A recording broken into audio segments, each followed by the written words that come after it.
സിനിമയുടെ തുടക്കത്തിൽ തന്നെ കാണിക്കുന്നത് രത്ന എന്ന് പറയുന്ന ഒരു പെൺകുട്ടിയെയാണ്. അവളിപ്പോൾ ഒരു ഹോട്ടൽ റൂമിലേക്ക് ഓടിപ്പോകുന്നു. രത്ന ഒരു കഥയെഴുത്തുകാരിയാണ്. ഈ ഹോട്ടൽ റൂമിൽ ഇരുന്നിട്ടാണ് അവൾ സാധാരണ കഥ എഴുതാറുള്ളത്. ഇപ്പോൾ അവൾക്കാണെന്നുണ്ടെങ്കിൽ അവളുടെ ശരീരം കൺട്രോൾ ചെയ്യാനായിട്ട് കഴിയുന്നില്ല. എന്തൊക്കെയോ വികാരഭരിതയായിട്ട് അവൾ ഇങ്ങനെ നിൽക്കുകയാണ്. വീട്ടിലേക്ക് എത്തിയിട്ടുണ്ടെങ്കിലും രത്നയുടെ അവസ്ഥ ഇത് തന്നെയാണ്. അമ്മയുടെ ശബ്ദം കേട്ടിട്ട് മകനായിട്ടുള്ള ബുദ്ധി വന്ന് നോക്കുന്നുണ്ട്. പക്ഷേ രത്നയാകട്ടെ വാതിലെ കൊട്ടിയടയ്ക്കുന്നു. ശേഷം മകനായിട്ടുള്ള ബുദ്ധിയാണെന്നുണ്ടെങ്കിൽ ഇപ്പോൾ ടേബിളിൽ ഇരിക്കുമ്പോൾ അവിടെ ആയിട്ടൊരു ലെറ്റർ ഉണ്ടായിരുന്നു. അത് അവനെടുത്ത് വായിച്ചു നോക്കിയപ്പോൾ അതൊരു ഡൈവേഴ്സ് പേപ്പർ ആണെന്ന് അവന് മനസ്സിലായി. സ്കൂളിലേക്ക് കൊണ്ടുചെന്നാക്കുന്നത് രത്നയാണ്. അതിനു മുമ്പായിട്ട് തന്നെ തന്റെ അമ്മയോട് എന്തിനാ അച്ഛനെ പിരിയുന്ന അമ്മ എന്നൊക്കെ അവൻ ചോദിച്ചപ്പോൾ നീ വലിയ കാര്യങ്ങളൊന്നും സംസാരിക്കേണ്ട എന്നാണ് ഇപ്പോൾ രത്ന മകനോട് പറയുന്നത്. അമ്മയും മകനും നടന്നു പോകുന്നത് മറ്റാരോ വീക്ഷിക്കുന്നുണ്ടായിരുന്നു. അയാൾ അപ്പൊ തന്നെ ഒരുപാട് ഫോട്ടോസും മറ്റൊക്കെ എടുക്കുന്നുണ്ട്. അയൽക്കാരനായിട്ടുള്ള ടോണി എന്ന് പറയുന്ന വൃദ്ധനായിരുന്നു അത്. ഇന്നിപ്പോ രത്ന തന്റെ മകനെയും കൂട്ടിക്കൊണ്ട് സ്കൂളിലേക്ക് അല്ല പോകുന്നത്.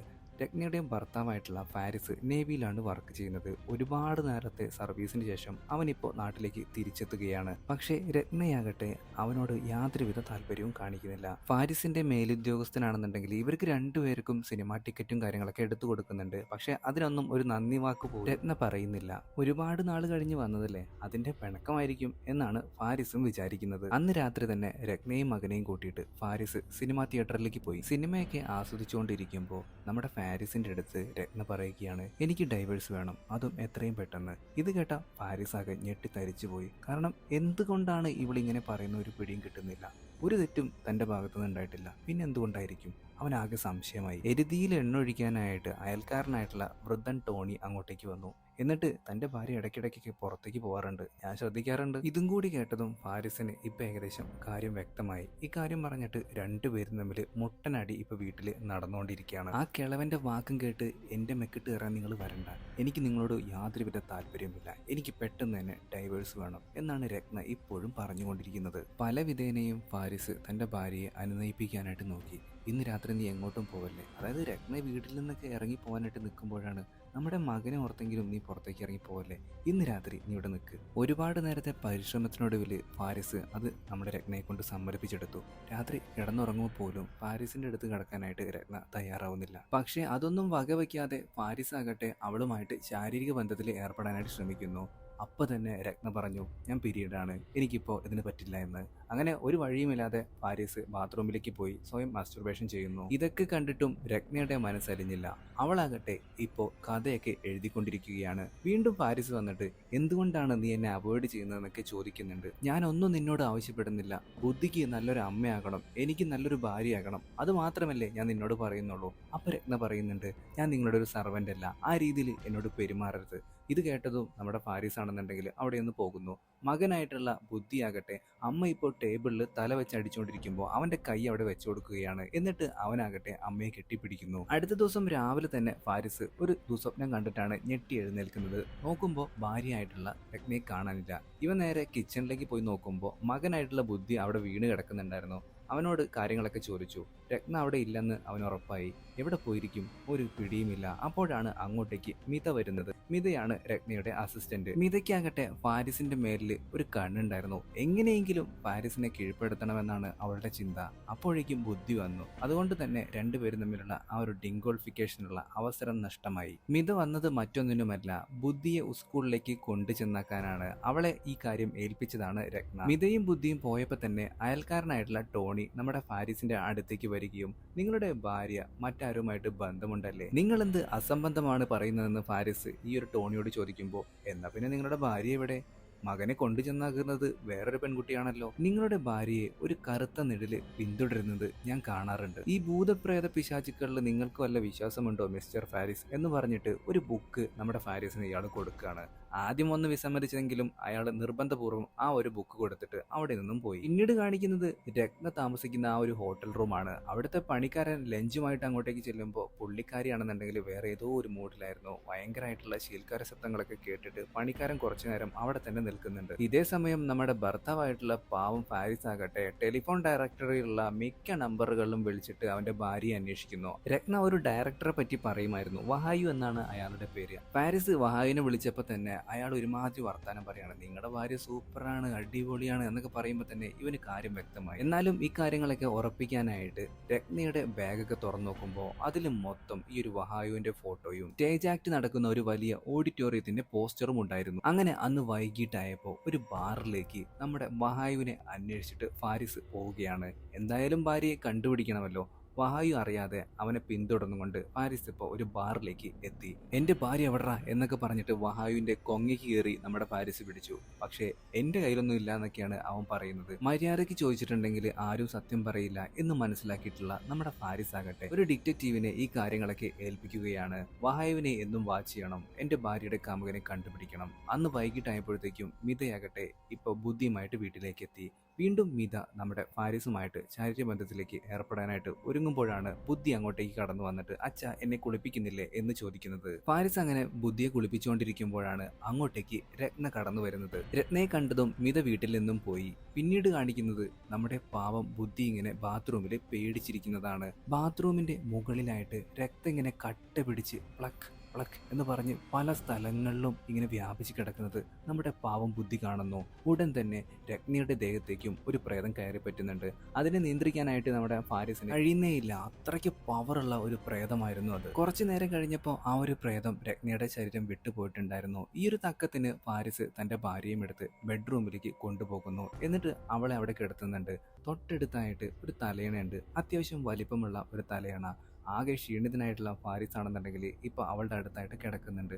എന്നിട്ട് അവൻ കണ്ണാടിയിലേക്ക് നോക്കുമ്പോൾ ഇവൾ ഈ കെട്ടിപ്പിടിച്ച് കിടന്നുറങ്ങുന്ന ഈ ഒരു തലയോണുണ്ടല്ലോ, അതൊരു ശവത്തിനെ പോലെ തോന്നുകയാണ്. അതായത് ഒരു ശവപ്രേതം തന്റെ ഭാര്യയുടെ മുകളിൽ ഇങ്ങനെ കയറി കിടക്കുന്നത് പോലെയാണ് അവന് തോന്നുന്നത്. അന്ന് രാത്രിയായപ്പോൾ വീണ്ടും പലതരത്തിലുള്ള ശീൽക്കാര ശബ്ദങ്ങളും രത്ന പുറപ്പെടുവിക്കാനായിട്ട് തുടങ്ങി. ചുരുക്കി പറഞ്ഞ രത്ന ആ ഒരു പ്രേതവുമായിട്ട് ഇപ്പോൾ ശാരീരിക ബന്ധത്തിൽ ഏർപ്പെട്ടുകൊണ്ടിരിക്കുകയാണ്. ഈ കാഴ്ച കണ്ട ഫാരിസ് ആകട്ടെ തലയണെടുത്ത് ഒരു ഒറ്റയേറ്. അപ്പോഴേക്കും ഡിറ്റക്റ്റീവ് നമ്മുടെ ഫാരിസിനെ വിളിച്ച് അപ്ഡേറ്റുകൾ ഇങ്ങനെ പറഞ്ഞുകൊണ്ടിരിക്കുന്നുണ്ട്. പക്ഷേ ഈ ഒരു പ്രേതമാണ് കാരണക്കാരം എന്ന് ഉറപ്പിക്കാനായിട്ട് നമ്മുടെ ഫാരിസിന് കഴിയുന്നില്ല. ഇതെല്ലാം തന്റെ തോന്നലാകുമോ എന്നാണ് ഇപ്പോൾ അവൻ ചിന്തിക്കുന്നത്. അന്ന് രാത്രി നമ്മുടെ പാവം ബുദ്ധിക്കുട്ടനാകട്ടെ അടുക്കളയിലേക്ക് പോവുകയാണ്. എന്നിട്ട് ഫ്രിഡ്ജിൽ നിന്ന് ഒരു കഷ്ണം കേക്ക് എടുത്ത് കഴിക്കാനായിട്ട് നിൽക്കുമ്പോഴാണ് വീണ്ടും റൂഫിൽ നിന്ന് ആ ഒരു രക്തം ഇങ്ങനെ പ്ലക്ക് പ്ലക്ക് എന്ന് പറയുന്ന കാര്യങ്ങളൊക്കെ അവൻ വീണ്ടും കാണുന്നത്. ഈ ശബ്ദം കേട്ട് അങ്ങോട്ടേക്ക് വന്ന ഫാരിസ് ആകട്ടെ രത്നയെ നോക്കുമ്പോൾ അവിടെ കാണാനില്ല. ഉടൻ തന്നെ ഡിറ്റക്റ്റീവിനെ വിളിച്ച് അവൻ കാര്യം പറഞ്ഞു. ഇപ്പോഴിതാ ഫാരിസ് ആ ഒരു ഹോട്ടൽ റൂമിലേക്ക് ചെല്ലുകയാണ്. അവിടെ വഹായു മാത്രമാണ് ഉണ്ടായിരുന്നത്. പോകുന്ന വഴിയിൽ ലിഫ്റ്റിൽ ഇപ്പൊ ഒരു വയസ്സായ സ്ത്രീ ഫാരിസിനൊപ്പം കയറുന്നുണ്ട്.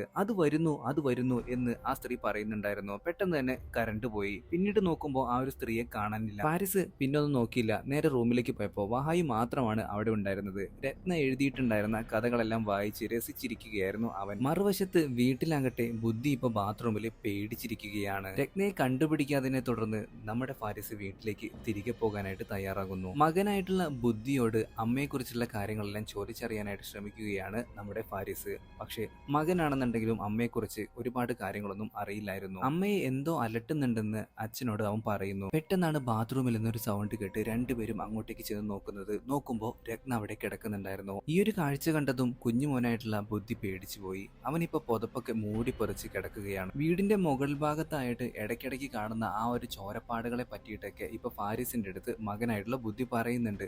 അന്ന് രാത്രി ഇവർ രണ്ടുപേരും കിടന്നുറങ്ങിയതിനു ശേഷം രത്നയാകട്ടെ വീട്ടിൽ നിന്ന് പുറത്തേക്ക് ഇറങ്ങുകയാണ്. വളരെ കൂളായിട്ട് മഴയത്ത് കൊടയൊക്കെ ചൂടി നടക്കുമ്പോൾ ഒരു ടാക്സിക്കാരൻ അവളെ കാണുന്നുണ്ട്. ടാക്സിക്കാരൻ എന്റെ കൂടെ പോരുന്നു എന്നൊക്കെ ചോദിക്കുമ്പോൾ അവളും കാറിലേക്ക് കയറുന്നു. പിന്നീട് ഈ ഒരു ടാക്സിക്കാരന്റെ സ്വഭാവം മാറാനായിട്ട് തുടങ്ങി. വൃത്തികെട്ട രീതിയിലേക്ക് അയാൾ സംസാരിക്കാനായിട്ട് തുടങ്ങിയതും രത്ന ഉടൻ തന്നെ കാറിൽ നിന്ന് പുറത്തേക്ക് ഇറങ്ങുന്നു.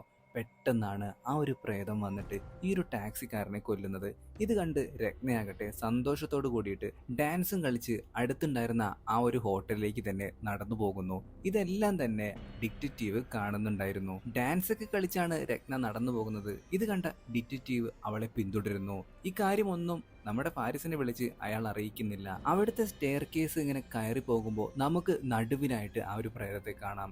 ഈ ഡിറ്റക്റ്റീവ് ആകട്ടെ മതിമറന്ന് അവളുടെ പിന്നാലെ പോവുകയാണ്. അത്രയും ഭംഗിയായിരുന്നു ഇപ്പൊ നമ്മുടെ രത്നയെ കാണാൻ. രത്ന ഉടൻ തന്നെ റൂമിൽ കയറി ഡോർ അടച്ചു. പക്ഷേ നമ്മുടെ ഡിറ്റക്റ്റീവ് ഇപ്പോഴും പുറത്തു നിൽക്കുകയാണ്. കുറച്ചു നേരം കഴിഞ്ഞപ്പോൾ രത്നയുടെ പലതരത്തിലുള്ള സൗണ്ടുകളും പുറത്തേക്ക് കേൾക്കാനായിട്ട് തുടങ്ങി. ഡിറ്റക്റ്റീവ് ആണെന്നുണ്ടെങ്കിൽ അത് കേട്ട് മതിമറന്ന് നിൽക്കുകയാണ്. ഡോറ് തുറന്ന് അകത്തേക്ക് കയറിയപ്പോൾ രത്ന അവിടെ തന്നെ ഇരിപ്പുണ്ടായിരുന്നു. ഞാൻ ഈ ഹോട്ടലിലെ സെക്യൂരിറ്റിയാണ്, എനിക്കിവിടെ മൊത്തം പരിശോധിക്കണം എന്നൊക്കെ പറഞ്ഞിട്ട് അവൻ പരിശോധന ആരംഭിച്ചു. അവൾ എഴുതിയിട്ടുണ്ടായിരുന്ന ആ ഒരു നോവലും കാര്യങ്ങളൊക്കെ അവൻ എടുത്തു നോക്കുന്നു. ആ റൂമിലുണ്ടായിരുന്ന അലമാര അവൻ തുറന്നു നോക്കി. ശേഷം അവനൊന്ന് തിരിഞ്ഞു നോക്കുമ്പോൾ നമുക്ക് കറക്റ്റായിട്ട് കാണാം ആ ഒരു പ്രേതം അതിനുള്ളിൽ തന്നെയുണ്ട്. റൂം മൊത്തം അവൻ ക്യാമറയിൽ പകർത്തുന്നുണ്ടായിരുന്നു. അതിനിടയിൽ രത്നയുടെ സൗന്ദര്യം കണ്ട് മതിമറന്ന ഇവനാകട്ടെ താനൊരു ഡിറ്റക്റ്റീവ് ആണെന്ന കാര്യം പോലും മറന്നുപോകുന്നു. പിന്നീട് ഡിറ്റക്റ്റീവ് ആണെന്ന് ഓർമ്മ വന്നപ്പോൾ അവിടെ ഉണ്ടായിരുന്ന ഒരു കർട്ടൻ അവൻ മാറ്റി നോക്കുന്നു. ഉടൻ തന്നെ ആ ശവപ്രേതം അവന് നേരെ വരാൻ തുടങ്ങി. ഇത് കണ്ട് പേടിച്ച അവൻ തിരിഞ്ഞപ്പോഴേക്കും രത്ന അങ്ങോട്ടേക്ക് വന്ന് അവന്റെ കഥ കഴിക്കുന്നു. മറുവശത്ത് വീട്ടിലാണെന്നുണ്ടെങ്കിൽ രത്ന വീണ്ടും വീട്ടിൽ നിന്ന് ഇറങ്ങിപ്പോയ കാര്യം ഫാരിസിന് മനസ്സിലായി. അവൻ അങ്ങനെ റൂഫിലേക്ക് നോക്കുമ്പോൾ നേരത്തെ തന്റെ മകനായിട്ടുള്ള ബുദ്ധി പറഞ്ഞ കാര്യം അവനിപ്പോ നേരിൽ കാണുകയാണ്. രത്നയെ എങ്ങനെ കണ്ടുപിടിക്കും, എന്തൊക്കെയാണ് ഈ നടക്കുന്നത്, ഒരു എത്തും പിടിയും കിട്ടുന്നില്ല. അന്ന് അയൽക്കാരനായിട്ടുള്ള ടോണി പറഞ്ഞതിൽ എന്തൊക്കെയോ സത്യമുണ്ടെന്ന് ഇപ്പൊ നമ്മുടെ ഫാരിസിന് വ്യക്തമായി. ഉടൻ തന്നെ അയൽക്കാരനായിട്ടുള്ള ടോണിയെ അങ്ങോട്ടേക്ക് അവൻ എത്തിച്ചു. എന്നിട്ട് കാര്യങ്ങളെല്ലാം തുറന്നു പറഞ്ഞു. നമുക്ക് ഉടനെ തന്നെ ഒരു റിച്വൽ നടത്തേണ്ടതായിട്ടുണ്ട്, അതിനെന്തൊക്കെയാണ് ചെയ്യേണ്ടതെന്ന് ഫാരിസിന് ഇപ്പോൾ ടോണി പറഞ്ഞു കൊടുത്തു. രത്നയുടെ ചീർപ്പ് അവിടെ ഇരിപ്പുണ്ടായിരുന്നു. അത് കണ്ടപ്പോൾ തന്നെ ടോണി അത് എടുത്തു നോക്കുന്നുണ്ട്. ഈ ഒരു റിച്വൽ നടത്തേണ്ടതായിട്ടുള്ള എല്ലാ കാര്യങ്ങളും ഫാരിസിന് പറഞ്ഞു കൊടുത്ത ശേഷം ടോണി അവിടെ നിന്നും പോയി. വീട്ടിലെ മറ്റു കാര്യങ്ങളൊക്കെ എടുത്തു നോക്കുന്നതിന്റെ ഇടയിൽ ഫാരിസിന് ഒരു കാസറ്റ് കിട്ടി. വൈകിട്ടായപ്പോൾ അവൻ അത് പ്ലേ ചെയ്ത് നോക്കി. ഈ ഒരു ആക്ട് അല്ലെന്നുണ്ടെങ്കിൽ നാടകവും കാര്യങ്ങളൊക്കെ നടക്കുന്ന ആ ഒരു സ്റ്റേജിലെ കുറച്ച് ബിഹൈൻഡ് ദ സീൻസ് ആയിരുന്നു അത്. അതാരാണ് ഷൂട്ട് ചെയ്യുന്നതെന്ന് വ്യക്തമല്ല. പക്ഷെ അതിലുണ്ടായിരുന്നത് മിതയും അതുപോലെ തന്നെ രത്നയുമായിരുന്നു. മിതയ്ക്ക് ഒരു ദിവസമെങ്കിലും നമ്മുടെ ഫാരിസിന്റെ കൂടെ കിടക്കണമെന്ന് ആഗ്രഹമുണ്ടായിരുന്നു. രത്നയോട് ഡയറക്റ്റ് ആയിട്ട് മിത അത് അവതരിപ്പിച്ചു. പക്ഷെ അവൾ സമ്മതിച്ചില്ല. അങ്ങനെയാണെന്നുണ്ടെങ്കിൽ നമുക്ക് 3 പേർക്കും കൂടി ആയാലോ എന്നൊക്കെ ചോദിച്ചെങ്കിലും അതിനൊന്നും ഒരുക്കമായിരുന്നില്ല നമ്മുടെ രത്ന. പിന്നീട് കാണിക്കുന്നത് ആ ഒരു ഹോട്ടൽ റൂമാണ്. അവിടെ ഇപ്പോൾ വഹായും, അതായത് ആ ഒരു ഡയറക്ടറും നമ്മുടെ രത്നയും ഉണ്ട്. രത്നയാകട്ടെ ഈ ഒരു പ്രേതം വരുമ്പോൾ പ്രേതം മറ്റു ചില ക്രിയകളിലൊക്കെ ഏർപ്പെട്ടുകൊണ്ടിരിക്കുമ്പോൾ അങ്ങനെയാണ് അവൾ ഈ ഒരു കഥയും കാര്യങ്ങളൊക്കെ എഴുതുന്നത്.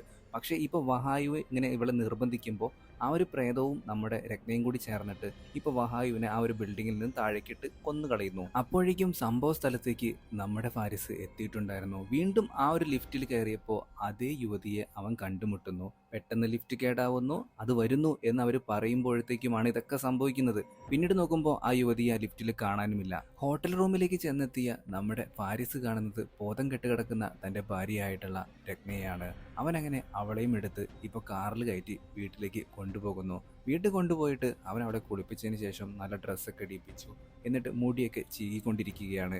ഇനി എങ്ങോട്ടും പോവണ്ട എന്നൊക്കെ പറഞ്ഞിട്ട് അവളെ അനുനയിപ്പിക്കാനായിട്ട് ഫാരിസ് വീണ്ടും ശ്രമിക്കുന്നുണ്ട്. ഒന്നും നിന്റെ തെറ്റുകൊണ്ടല്ല എന്നൊക്കെ പറയുമ്പോഴും ദേഷ്യം പിടിച്ച് രത്നയാകട്ടെ ഇപ്പോൾ അടുക്കളയിലേക്ക് പോയിട്ട് ഫ്രിഡ്ജിൽ നിന്ന് കുറച്ച് മാംസ കഷ്ണങ്ങൾ എടുത്ത് കത്തി കൊണ്ട് ആഞ്ഞാഞ്ഞ് കുത്തുകയാണ്. ഇത് തടയാനായിട്ട് നമ്മുടെ ഫാരിസ് വരുന്നു. മൽപ്പിടുത്തത്തിനൊടുവിൽ നമ്മുടെ രത്നയ്ക്ക് ചെറുതായിട്ടൊന്ന് പരിക്കേൽക്കുന്നുണ്ട്. പക്ഷെ ഉടനെ തന്നെ നമ്മുടെ ഫാരിസ് അവളെ ബെഡിൽ കെട്ടിയിട്ടു. എന്നിട്ട് അയൽവാസിയായിട്ടുള്ള ടോണിയുടെ അടുത്തേക്ക് പോയി. ടോണി ശരിക്കും പറഞ്ഞ ഒരു മന്ത്രവാദിയെ കൂട്ടായിരുന്നു. ഇവരെങ്ങനെ ആരോടും പറയാതെ ഒരു എക്സോസിസം വീട്ടിൽ തന്നെ ചെയ്യാനായിട്ട് പോവുകയാണ്. ടോണി ഒരു മടിയും കൂടാതെ ഇവളുടെ ജെനിറ്റൽസ് ആദ്യം ചെക്ക് ചെയ്യണം, സാത്താൻ അവിടെ പിടിമുറുക്കിയിട്ടുണ്ടോ എന്നറിയാനാ എന്ന് പറയുമ്പോൾ ഫാരിസിന് എന്തോ ഒരു വശപശക്ക് തോന്നുന്നുണ്ട്. അപ്പോഴേക്കും മിതയാകട്ടെ ബുദ്ധിയും കൊണ്ട് സ്കൂളിൽ നിന്നും വന്നിട്ടുണ്ടായിരുന്നു. ഇതെല്ലാം തന്നെ മിതയുടെ പണിയാണെന്ന് ഇപ്പൊ ഫാരിസിന് നന്നായിട്ട് അറിയാം.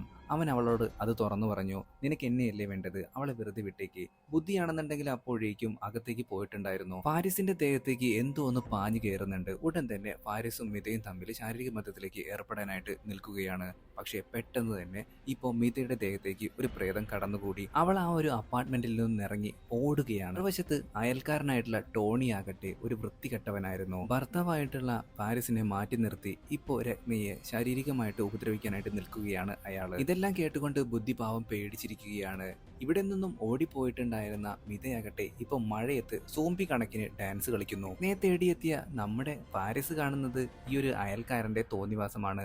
അവൻ ഉടനെ തന്നെ അയാളെ പഞ്ഞിക്കിടുന്നു. എല്ലാ ആണുങ്ങളും കണക്കാ, ഇതിലും ഭേദം ആ ഒരു പ്രേതമായിരുന്നു എന്നാണ് ഇപ്പൊ നമ്മുടെ രത്ന പറയുന്നത്. പെട്ടെന്ന് തന്നെ അവിടെ കരണ്ട് പോവുകയും അയൽക്കാരൻ ടോണിയുടെ ദേഹത്തേക്ക് ആ ഒരു ശവപ്രേതം വന്ന് കയറുന്നുണ്ട്. ഇതേ സമയം മിതയാകട്ടെ ഒരു ഡിവൈഡറിൽ തലയിടിച്ച് സ്വയം മരിക്കുകയാണ്. മിതയുടെയും അയൽക്കാരൻ ടോണിയുടെയും കഥ ഇപ്പൊ കഴിഞ്ഞിട്ടുണ്ട്.